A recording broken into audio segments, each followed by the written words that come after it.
Hi everyone, this is an online lecture series from SNIT Adu. We are going to discuss the subject electromagnetics. It is having a course code EE302 and this subject comes under the curriculum of S6EEE under Kerala Technological University. My name is Swati Sugadan. I am working as an assistant professor in EEE department of SNIT Adu. We were discussing module 6. So, let's see what we studied in our previous class. So, കഴിഞ്ഞ ക്ലാസ്സുകളിൽ നമ്മൾ discuss ചെയ്തത് transmission ലൈനെ പറ്റിയായിരുന്നു അല്ലേ. So transmission line എന്തിനു വേണ്ടിയിട്ടാണ്, പിന്നെ transmission ലൈനിലുള്ള parameters, പിന്നെ different മീഡിയത്തിലൂടെ waves propagate ചെയ്താൽ എങ്ങനെ ഇരിക്കും, സോ അതിൻ്റെ സൊല്യൂഷൻ ഫോർ ലോസ്ലെസ് ലൈൻ, പിന്നെ ഒരു ട്രാൻസ്മിഷൻ ലൈനിൻ്റെ ക്യാരക്ടറിസ്റ്റിക്സ്, ഇമ്പിഡൻസ് എന്ന് വെച്ചാൽ എന്താണ്, പിന്നെ നമ്മൾ റിഫ്ലക്ഷൻ കോയിഫിഷ്യൻസ് ഒക്കെ എന്താണെന്ന് നോക്കി, ഇൻപുട്ട് ഇമ്പിഡൻസ് നോക്കി, ഫൈനലി അതിൽ നിന്ന് നമ്മൾ എന്ത് കണ്ടുപിടിച്ചു, വോൾട്ടേജ് സ്റ്റാൻഡിംഗ് വേവ് റേഷ്യോ എന്താണെന്ന് നമ്മൾ പഠിച്ചു. ഓക്കെ, ഇനി നമ്മൾ നോക്കാൻ പോകുന്നത് ഇമ്പിഡൻസ് മാച്ചിങ് എന്താണ്, what is mean by electromagnetic interference and what is electromagnetic compatibility. So ഇത്രയും കാര്യങ്ങളാണ്, ഇത് ഈ മൊഡ്യൂളിൻ്റെ ലാസ്റ്റ് സെക്ഷനാണ്. സോ ഇത്രയും കാര്യങ്ങളാണ് നമ്മൾ ഇനി ഡിസ്കസ് ചെയ്യാൻ പോകുന്നത്. So let's see what is impedance matching. Okay, so നമ്മൾ ഇംപിഡൻസ് മാച്ചിങ്ങിനെ പറ്റി പറയുന്നതിന് മുന്നേ ആദ്യം നമ്മൾ പോകേണ്ടത് നമ്മൾ നേരത്തെ നെറ്റ്വർക്ക് തിയറിയിലും ഒക്കെ പഠിച്ചിട്ടുള്ള ഒരു തിയറത്തിലേക്കാണ്. So the theorem it is maximum power transfer theorem. Okay, so എല്ലാവർക്കും അറിയാവുന്ന കാര്യമാണ്. സോ ഞാൻ ഒന്നുകൂടെ പറയാം.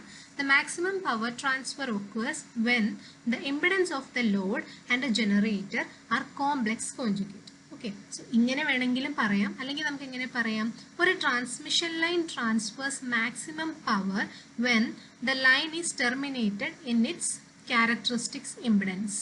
ഓക്കെ, സോ നമ്മളുടെ ട്രാൻസ്മിഷൻ ലൈൻ്റെ നമ്മുടെ ഒരു റിക്വയർമെൻറ്റ് എന്താണ്, മാക്സിമം പവർ ട്രാൻസ്മിറ്റ് ചെയ്യുന്നത്. സോ പവർ എന്ന് ഉദ്ദേശിക്കുന്നത് നമ്മൾ ട്രാൻസ്മിറ്റ് ചെയ്യുന്ന ഇലക്ട്രോമാഗ്നറ്റിക് വേവിൻ്റെ ഒരു പ്രോപ്പർട്ടിയാണ്. ഓക്കെ, സോ നമുക്ക് നമ്മളുടെ സോഴ്സിൽ നിന്ന് അല്ലെങ്കിൽ നമ്മുടെ ജനറേറ്ററിൽ നിന്ന് എന്ത് പ്രൊപ്പഗേറ്റ് ചെയ്യുന്നു അത് തന്നെ നമ്മളുടെ അൾട്ടിമേറ്റ് എന്താണ് ഡെസ്റ്റിനേഷൻ അല്ലെങ്കിൽ ലോഡിലെത്തണം. ഓക്കെ, അല്ലെങ്കിൽ നമ്മുടെ റിസീവറിലെത്തണം.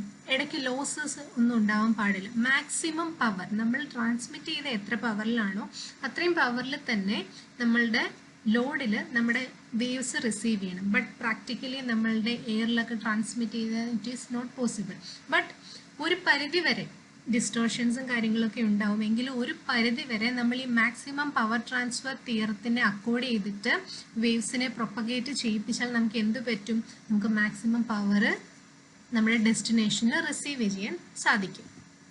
ഓക്കെ, സോ അതിനുള്ളൊരു കണ്ടീഷനാണ് നമ്മുടെ ഇസഡ് ആർ എന്ന് ഇവിടെ ഉദ്ദേശിക്കുന്നത് നമ്മുടെ ലോഡിലെ പവറാണ് അല്ലെങ്കിൽ ഇൻപുട്ട് റെസിസ്റ്റൻസ് ആണ്. So will be equal to ZL ആയിരിക്കണം ലോഡ് റെസിസ്റ്റൻസ്. പിന്നെ ഇങ്ങനെ നമ്മൾ മാക്സിമം പവർ ട്രാൻസ്മിറ്റ് ചെയ്യാന്ന് വെച്ചാൽ നമ്മൾ അയച്ചത് എത്ര വേവ് ആണോ അത്രയും ഇൻഫർമേഷൻ തന്നെ നമ്മുടെ ഡെസ്റ്റിനേഷനിലെത്തി. സോ അതിൻ്റെ മീനിങ് എന്താണ്, റിഫ്ലക്ഷൻ എന്ന് പറഞ്ഞൊരു കാര്യം അവിടെ നടക്കുന്നില്ല. ഓക്കെ, സോ റിഫ്ലക്ഷൻ ഇല്ലെന്നുണ്ടെങ്കിൽ റിഫ്ലക്ഷൻ കോയിഫിഷ്യൻ്റ് എന്തായിട്ട് മാറും, it will become 0. Okay, so അതുപോലെ സ്റ്റാൻഡിങ് വേവ്, നമ്മൾ ട്രാൻസ്മിറ്റഡ് വേവും റിഫ്ലക്ട് വേവും ഉള്ള കേസിലായിരുന്നു നമ്മുടെ സ്റ്റാൻഡിങ് വേവ് ഉണ്ടാവുക. സോ ഈ കേസിൽ ഇപ്പോൾ എന്ത് വരും, സ്റ്റാൻഡിങ് വേവിൻ്റെ വാല്യൂ ആ റേഷ്യോ VSWR റേഷ്യോ എന്ത് വരും, 1 വരും. ഓക്കെ, സോ ബട്ട് നമുക്കറിയാം നമ്മൾ എത്ര മാക്സിമം ട്രൈ ചെയ്താലും നമ്മൾ ട്രാൻസ്മിറ്റ് ചെയ്യുന്ന അത്രയും തന്നെ റിസീവറിൽ ഒരിക്കലും എത്തത്തില്ല. So in practical case we can say that ZR not equal to Z0. Okay, so നമ്മൾ എങ്കിലും നമ്മുടെ മാക്സിമം നമ്മൾ ട്രൈ ചെയ്യും നമ്മുടെ റിസീവറിൽ ട്രാൻസ്മിറ്റ് ചെയ്യുന്നതിൻ്റെ അത്രയും തന്നെ പവറിൽ വേവ്സിനെ എത്തിക്കാൻ വേണ്ടിയിട്ട്. സോ അതിന് വേണ്ടിയിട്ട് യൂസ് ചെയ്യുന്ന കുറച്ച് ടെക്നിക്സ് ആണ് നമ്മളിവിടെ പറയാൻ പോകുന്നത്, types of impedance matching. Okay, so impedance matching എന്ന് വെച്ച് കഴിഞ്ഞാൽ എന്താണ്, മാക്സിമം നമ്മുടെ ഇൻപുട്ടിൽ എത്ര ഇംപിഡൻസ് ഉണ്ടോ അത്രയും ഇംപിഡൻസ് തന്നെ നമ്മുടെ ഔട്ട്പുട്ടിലും കാണണം. ഔട്ട്പുട്ട് അതായത് ലോഡിലും കാണും. ജനറേറ്റർ സൈഡിലെ ഇംപിഡൻസ് തന്നെ ആയിരിക്കണം റിസീവർ സൈഡിലും ഉണ്ടാകുന്നത്. ഓക്കെ, അങ്ങനെയുള്ള കേസിൽ മാത്രമേ നമുക്ക് എന്ത് ചെയ്യാൻ പറ്റൂ, മാക്സിമം പവർ ട്രാൻസ്മിറ്റ് ചെയ്യാൻ പറ്റത്തുള്ളൂ. അതുകൊണ്ടാണ് നമ്മൾ ഇംപിഡൻസ് മാച്ചിങ് എന്ന് പറയുന്ന ഒരു പ്രൊസീജിയറിലേക്ക് പോകുന്നത്. So let's see what are the types of impedance matching. Okay, so mainly നമ്മൾ 3 types ആണ് പറയുന്നത്. First one is the quarter wave transmission line, second one is half wave transmission line and it is step lines.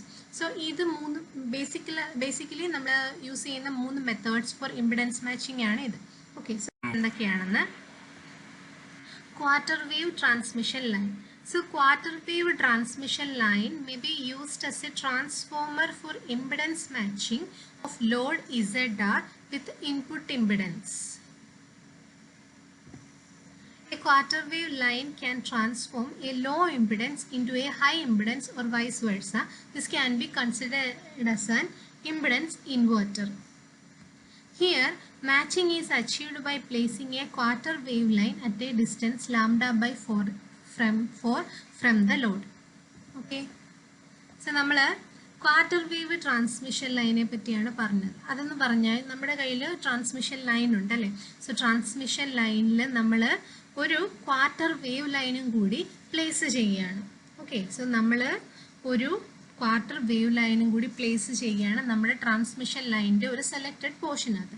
ഇനി ആ quarter wave line എവിടെയാണ് place ചെയ്യുന്നത്? It is placed at a distance lambda by 4 from the load. So load സൈഡിൽ നിന്നും lambda 5/4 ഡിസ്റ്റൻസിൽ നമ്മളൊരു quarter wave line place ചെയ്ത് കഴിഞ്ഞാൽ നമുക്ക് എന്ത് കിട്ടും? ഒരു ഇമ്പിഡൻസ് മാച്ചിങ് അച്ചീവ് ചെയ്യാൻ പറ്റും. ഓക്കെ, സോ അങ്ങനെ വരുമ്പോൾ നമ്മുടെ ഇൻപുട്ട് ഇമ്പിഡൻസും ഔട്ട്പുട്ട് ഇമ്പിഡൻസും തമ്മിലുള്ള റിലേഷൻ എങ്ങനെയായിരിക്കണം? ഇൻപുട്ട് ഇമ്പിഡൻസും അതന്നെ ലോഡ് ഇമ്പിഡൻസും തമ്മിലുള്ള ZR തമ്മിലുള്ള റിലേഷൻ എങ്ങനെയായിരിക്കണം? Zn is equal to Z0 the whole square by ZR. So ഇതിനൊരു ഡെറിവേഷൻ ഉണ്ട്. ഓക്കെ, സോ ഇതെൻ്റെ നോട്ടിലുണ്ട്, നിങ്ങൾ അതും കൂടെ നോക്കും.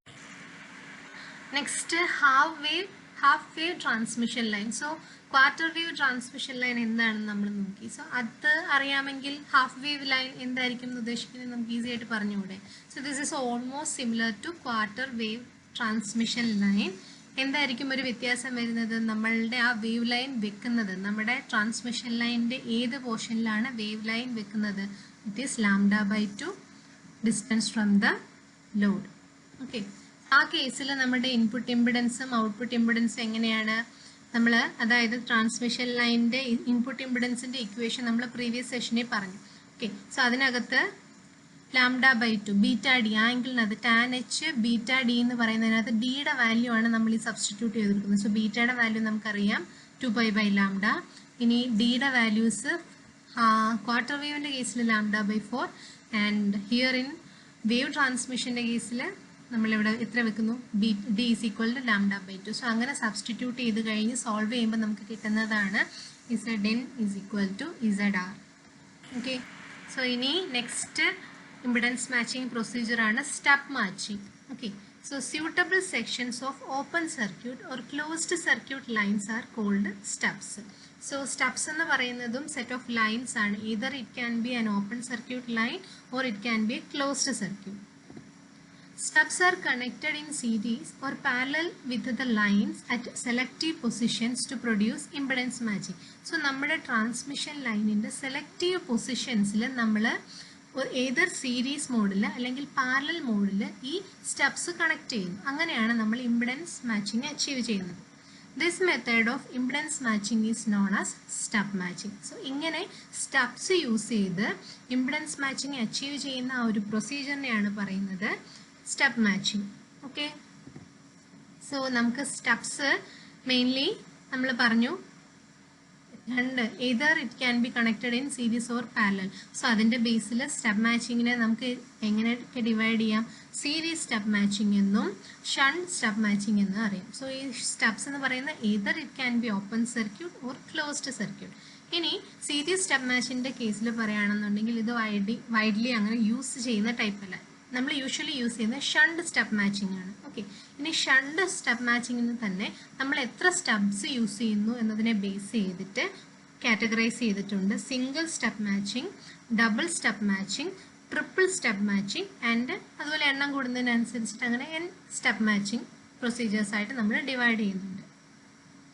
ഓക്കെ, സോ ഇത് ഒരു സിംഗിൾ സ്റ്റെപ്പ് മാച്ചിങ്ങിൻ്റെ ഒരു ഫിഗറാണ്. സോ ഇത് നമ്മുടെ ട്രാൻസ്മിഷൻ ലൈനാണ്. ട്രാൻസ്മിഷൻ ലൈൻ എന്ന് പറയുമ്പോൾ 2 പാരലൽ കൊയാക്സിയൽ കേബിൾസ് ഉണ്ട്. സോ ഇതിൻ്റെ ഇൻപുട്ടിൽ നിന്നും നോക്കുമ്പോൾ നമുക്ക് കാണുന്ന ഇമ്പിഡൻസ് ആണ് ഇൻപുട്ട് ഇമ്പിഡൻസ്. ഇത് ലൈനിൻ്റെ ക്യാരക്ടറിസ്റ്റിക്സ് ഇമ്പിഡൻസ് Z0. ഇനി ആ ലൈൻ ടെർമിനേറ്റ് ചെയ്യുന്നത് എവിടെയാണ്? ഒരു ലോഡിലാണ് വിത്ത് ഇമ്പിഡൻസ് ZL. സോ ഇവിടെ എന്ത് ചെയ്തേക്കുന്നു? അറ്റ് എ ഡിസ്റ്റൻസ് D മാറിയിട്ട് നമ്മളൊരു സ്റ്റബ് പ്ലേസ് ചെയ്തേക്കാണ്. So this is a closed stub അല്ലേ. സോ ആ സ്റ്റബിൻ്റെ ലെങ്ത് L ആണ്. സ്റ്റബ് എവിടെയാണ് പ്ലേസ് ചെയ്തേക്കുന്നത്? D ഡിസ്റ്റൻസിലാണ് പ്ലേസ് ചെയ്തേക്കുന്നത്. സോ ഇതിനെയാണ് പറയുന്നത് സിംഗിൾ സ്റ്റബ് എന്ന് പറയുന്നത്. ഓക്കെ, സോ ഇതിനെ ഈ സ്റ്റബ് എവിടെ പ്ലേസ് ചെയ്യണം, സ്റ്റബിൻ്റെ പാരാമീറ്റേഴ്സ് ഒക്കെ എന്താണെന്നുള്ളതിന് സർട്ടൺ കാൽക്കുലേഷൻസ് ഉണ്ട്. ഓക്കെ, സോ ഇനി നെക്സ്റ്റ് ടോപ്പിക്കാണ് ഇലക്ട്രോ മാഗ്നറ്റിക് ഇൻ്റർഫറൻസ് അല്ലെങ്കിൽ EMI. ഓക്കെ, സോ ഇതിനെപ്പറ്റി നിങ്ങൾക്ക് അത്യാവശ്യം അറിയാമായിരിക്കും അല്ലേ. സിമ്പിളായിട്ടൊരു എക്സാമ്പിൾ പറഞ്ഞാൽ നമുക്ക് എന്ത് പറയാൻ പറ്റും? ഒരു ഇലക്ട്രോ മാഗ്നറ്റിക് ഇൻ്റർഫറൻസ് നമ്മൾ യൂഷ്വലി വീട്ടിലൊക്കെ TV കണ്ടുകൊണ്ടിരിക്കുന്ന സമയത്ത് നമ്മൾ TVയുടെ അടുത്തൂടെ ഈ മൊബൈൽ വിളിച്ചുകൊണ്ട് പോയി കഴിഞ്ഞാൽ എന്ത് പറ്റും? നമ്മുടെ മൊബൈൽ കോളിനകത്ത് അല്ലെങ്കിൽ TVക്കകത്ത് ഒരു വെട്ടലും ഒരു നോയിസ് സൗണ്ടൊക്കെ വരത്തില്ലേ. സോ അതിനെ നമ്മൾ എന്താ പറയുക? So it is electro magnetic interference. അതായത് നമുക്കറിയാം ഏത് ഇലക്ട്രോണിക് അല്ലെങ്കിൽ ഇലക്ട്രിക്കൽ ഉപകരണമാണെന്നുണ്ടെങ്കിൽ അതിനകത്തൂടെ കറണ്ടൊക്കെ പാസ് ചെയ്ത് കഴിയുമ്പം അതിന് ചുറ്റിനും ഒരു ഫീൽഡ് ക്രിയേറ്റ് ചെയ്യാറുണ്ട്. ഇലക്ട്രിക് ഫീൽഡ് അല്ലെങ്കിൽ ഒരു മാഗ്നറ്റിക് ഫീൽഡ്, അതിന് ചുറ്റിനും ഒരു ഫീൽഡ് ഉണ്ട്. ഓക്കെ, സോ ആ ഫീൽഡിനുള്ളിലേക്ക് മറ്റൊരു ഇലക്ട്രോണിക് കമ്പോണൻറ്റിൻ്റെ ഫീൽഡ് വരുമ്പം ഉണ്ടാകുന്ന ആ ഒരു ഡിസ്റ്റർബൻസിനെയാണ് നമ്മൾ ഇലക്ട്രോ മാഗ്നറ്റിക് ഇൻ്റർഫറൻസ് എന്ന് പറയുന്നത്. സോ ഇവിടെ നമുക്ക് ഒരുപാട് എക്സാമ്പിൾ ഉണ്ട്. നമ്മുടെ പവർ ലൈൻസ് കാരണം ഇലക്ട്രോ മാഗ്നറ്റിക് ഇൻ്റർഫറൻസ് ഉണ്ടാകാം. ഈവൻ നമ്മുടെ ലൈറ്റ്നിങ് അതൊരു നാച്ചുറൽ EMI ആണ്. ഓക്കെ, അങ്ങനെ നമ്മുടെ ഹോം മെഡിക്കൽ അപ്ലയൻസ്, മെഡിക്കൽ ഫീൽഡിൽ നമ്മൾ യൂസ് ചെയ്യുന്ന ഇലക്ട്രോണിക് എക്യുപ്മെൻറ്റ്സ്, ട്രാൻസ്പോർട്ടേഷൻ ഫീൽഡിൽ, അതുപോലെ നമ്മുടെ മൊബൈൽ ഫോൺ, അതുപോലെ നമ്മൾ യൂസ് ചെയ്യുന്ന എന്ത് ഇലക്ട്രോണിക് എക്യുപ്മെൻറ്റ് കൺസിഡർ ചെയ്ത് കഴിഞ്ഞാൽ അവിടെ എല്ലാം എന്തുണ്ടാവുന്നുണ്ട്? ഇലക്ട്രോ മാഗ്നറ്റിക് ഇൻ്റർഫറൻസ് ഉണ്ടാവുന്നുണ്ട്. So EMI is the degradation of the performance of a device due to fields making up the electromagnetic environment. എന്തെങ്കിലും ഒരു ഇലക്ട്രോമാഗ്നറ്റിക് എൻവയോൺമെൻറ്റിൻ്റെ ഫീൽഡ്സിൻ്റെ എഫക്റ്റ് കാരണം നമ്മൾ കൺസിഡർ ചെയ്യുന്ന ഒരു ഇലക്ട്രോണിക് എക്യുപ്മെൻറ്റിൻ്റെ പെർഫോമൻസിന് ഒരു ഡിഗ്രഡേഷൻ, അതായത് ഒരു നോയ്സ് വരിക. സോ അതിനെയാണ് നമ്മൾ എന്ത് പറയുന്നത്? ഇലക്ട്രോമാഗ്നറ്റിക് ഇൻ്റർഫറൻസ് എന്ന് പറയുന്നത്. Okay, so interference occurs if the received energy causes the receptor to function in unwanted manner. So interference അതിനെ ഒരു ഇൻ്റർഫറൻസ് ആയിട്ട് നമുക്ക് പറയുന്നത് എപ്പോഴാണ്? സോ നമ്മൾ ഏത് ഡിവൈസ് ആണോ ഈ ഇൻ്റർഫറൻസ് അനുഭവപ്പെട്ടത് അതിൻ്റെ പെർഫോമൻസിൽ എന്തെങ്കിലുമൊക്കെ ഒരു ഇറഗുലാരിറ്റി, അതായത് ഒരു നോയ്സ് എന്ന് പറയും. സോ അങ്ങനെയാണെന്നുണ്ടെങ്കിൽ അതിനെ ഒരു ഇൻ്റർഫറൻസ് എന്ന് പറയാം. സോ ഒരു basic elements of electromagnetic interference എന്ന് പറയുന്നത് എന്തൊക്കെയാണെന്ന് നോക്കാം. So source, emitter or culprit, അതായത് ഏത് ഡിവൈസ് ആണോ നമ്മളുടെ റിക്വയർഡ് ഡിവൈസിന് എന്താണ് നോയ്സ് ഇഫക്റ്റ് ഇൻ്റർഫറൻസ് പ്രൊവൈഡ് ചെയ്യുന്നത് അതിനെയാണ് നമ്മൾ കുറ്റവാളി എന്ന് പറയില്ലേ. സോ ആരാണോ ഈ ഇൻ്റർഫറൻസ് പ്രൊവൈഡ് ചെയ്യുന്നത് അയാളെ സോഴ്സ് എന്ന് പറയുന്നു. പിന്നെ അതിനകത്ത് ഈ രണ്ട് മീഡിയംസ് രണ്ടെണ്ണത്തിൻ്റെയും നമ്മൾ ഉപയോഗിക്കുന്ന റിസീവർ ആണെങ്കിലോ റിസീവർ ഏതിനാണോ ഇൻ്റർഫറൻസ് അനുഭവപ്പെടുന്നത്, ഏതിൻ്റെ പെർഫോമൻസ് ആണോ കുറഞ്ഞു പോകുന്നത് അതിനാണ് നമ്മൾ റിസീവർ അല്ലെങ്കിൽ റിസെപ്റ്റർ അല്ലെങ്കിൽ വിക്ടിം എന്ന് പറയുന്നത്. Culprit, victim. സോ ഇനി ഇതിന് രണ്ടിനും ഇത് രണ്ടും ഓരോ ഇലക്ട്രിക്കൽ അല്ലെങ്കിൽ ഇലക്ട്രോണിക്സ് എക്യുപ്മെൻ്റ് ആയിരിക്കുമല്ലോ. സോ ഇതിന് രണ്ടിനും ചുറ്റിനും ഫീൽഡ് ഉണ്ടാവും. സോ ആ ഫീൽഡിൻ്റെ ഒരു കപ്ലിങ് അല്ലെങ്കിൽ ഒരു കപ്ലിങ് വരുമ്പോഴാണ് നമുക്ക് എന്തുണ്ടാവുന്നത്? ഇലക്ട്രോമാഗ്നറ്റിക് ഇൻ്റർഫറൻസ് ഉണ്ടാകും. സോ നമുക്കൊരു കപ്ലിംഗ് പാത്ത് അല്ലെങ്കിൽ മീഡിയം ഉണ്ട്. Okay, so these are the basic elements of electromagnetic interference. Okay, so ഇനി നമ്മൾ പറയാൻ പോകുന്നതാണ് ഇലക്ട്രോമാഗ്നറ്റിക് കോമ്പാറ്റബിലിറ്റി അല്ലെങ്കിൽ EMC. It is the branch of electrical science which studies the unintentional generation and propagation and reception of EMI. So simple ആയിട്ട് പറഞ്ഞു കഴിഞ്ഞാൽ EMI electromagnetic interference അതെങ്ങനെ generate ആവുന്നു, അതെങ്ങനെ പ്രൊപ്പഗേറ്റ് ചെയ്യുന്നു, അത് എങ്ങനെ റിസീവ് ചെയ്യുന്നു എന്നതിനെ പറ്റി പഠിക്കുന്ന ഒരു സയൻസ് ശാഖയാണ് എന്ത് പറയുന്നത്? ഇലക്ട്രോമാഗ്നറ്റിക് കോമ്പാറ്റബിലിറ്റി എന്ന് പറയുന്നത്. Okay, A system is said to be electromagnetically compatible. So നമ്മൾ എന്ത് ഡിവൈസ് ഇലക്ട്രോണിക് ഡിവൈസ് വാങ്ങിക്കുമ്പോഴും അതിൻ്റെ പെർഫോമൻസ് നോക്കാറുണ്ട്. ഓക്കെ, സോ അതിലൊരു മെയിൻ പെർഫോമൻസ് ആണ് ഈ ഇലക്ട്രോമാഗ്നറ്റിക് കോമ്പാറ്റബിലിറ്റി എന്ന് പറയുന്നത്. ഓക്കെ, സോ എ സിസ്റ്റം അതെന്ന് വെച്ചാൽ നമ്മൾ നോയ്സ് കൂടുതൽ അഫക്റ്റ് ചെയ്യാം, പെർഫെക്റ്റ്ലി അഫക്റ്റ് ചെയ്യാതിരിക്കുക എന്ന് പറഞ്ഞാൽ it is practically not possible. So എന്നാൽ ഒരു പരിധി വരെ അതിൻ്റെ നോയ്സിൻ്റെ ലെവൽ നമുക്ക് കുറയ്ക്കാൻ പറ്റും. ഓക്കെ, സോ അങ്ങനെ ഒരു സിസ്റ്റം ഇലക്ട്രോമാറ്റിക്കലി കോമ്പാറ്റബിൾ ആണെന്ന് പറയണമെന്നുണ്ടെങ്കിൽ നമുക്ക് മെയിൻലി 3 റീസൺസ് ഉണ്ട്. It does not cause interference with other system. So നമുക്ക് മനസ്സിലാവുന്ന കാര്യമാണ്, മറ്റൊരു സിസ്റ്റമായിട്ട് ആ സിസ്റ്റം ഇൻ്റർഫറൻസ് ഉണ്ടാക്കാൻ പാടില്ല. It does not susceptible to emission from other systems. അതായത് അത് തന്നെയാണ്, അത് ഫസ്റ്റ് പോയിന്റിനെ തന്നെ ഇച്ചിരി ഡെവലപ്പ് ചെയ്ത് പറഞ്ഞേക്കാണ്. സോ മറ്റൊരു സിസ്റ്റത്തിൽ നിന്നുള്ള എമിഷൻസ്, അതാണല്ലോ നമ്മുടെ ഈ ഇലക്ട്രോൺ ഫീൽഡ് അല്ലെങ്കിൽ വേവ്സ് എന്ന് പറയുന്നത്. സോ അതിനെ റിസീവ് ചെയ്യുക, സസെപ്റ്റബിൾ എന്ന് വെച്ച് കഴിഞ്ഞാൽ ഈസിലി അക്സെപ്റ്റ് ചെയ്യാൻ പറ്റുന്ന രീതിയിലുള്ളതായിരിക്കരുത്. ഓക്കെ, ഇനി it does not cause interference with itself. So ഇത് മറ്റൊരു ഡിവൈസുമായിട്ടും ഇൻ്റർഫറൻസ് ഉണ്ടാക്കാൻ പാടില്ല, അതിന് തന്നെയായിട്ടും അതിന് സ്വയമേ തന്നെ ഇൻ്റർഫറൻസ് ഉണ്ടാക്കാനും പാടില്ല. ഈ 3 കണ്ടീഷൻസ് സാറ്റിസ്ഫൈ ചെയ്യുകയാണെന്നുണ്ടെങ്കിൽ മാത്രമേ നമ്മൾ ഒരു സിസ്റ്റം അല്ലെങ്കിൽ ഒരു ഡിവൈസ് എന്ന് പറയുന്നത് ഇലക്ട്രോ മാഗ്നറ്റിക്കലി കോമ്പാറ്റബിൾ ആണെന്ന് പറയത്തുള്ളൂ. ഓക്കെ, സോ നമുക്ക് നോക്കാം. സോ നമ്മുടെ ഇൻഡസ്ട്രിയിൽ യൂസ് ചെയ്യുന്നതിനെ ബേസ് ചെയ്തിട്ട് EMCക്ക് ചില സ്റ്റാൻഡേർഡ്സ് ഉണ്ട്. മെയിൻലി 2 സ്റ്റാൻഡേർഡ്സ് ആണ്. First one is military standards.